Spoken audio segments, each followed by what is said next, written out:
Ce qui a été très très frappant dans cet exercice, c'est de voir à quel point finalement, dans une culture donnée, nous fonctionnons avec des implicites.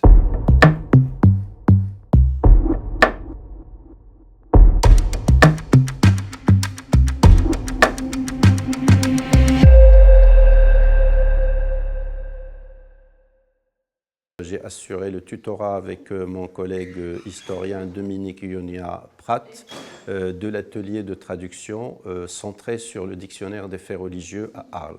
La question de l'opération était de voir dans quelle mesure la traduction littéraire, qui était habituelle dans le cadre des travaux de l'équipe d'Arles, pouvait se transposer aux sciences sociales.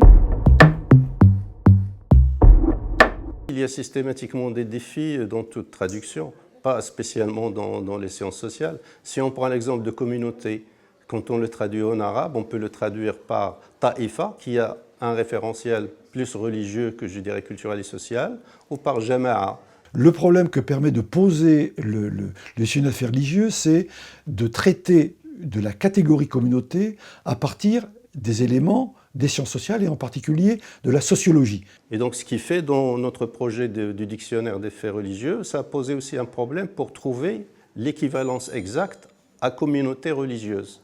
Alors ce qui est intéressant dans notre univers culturel, c'est le fait que cette communauté, il faut l'interroger à partir des données anciennes du christianisme et en particulier de la notion de communion.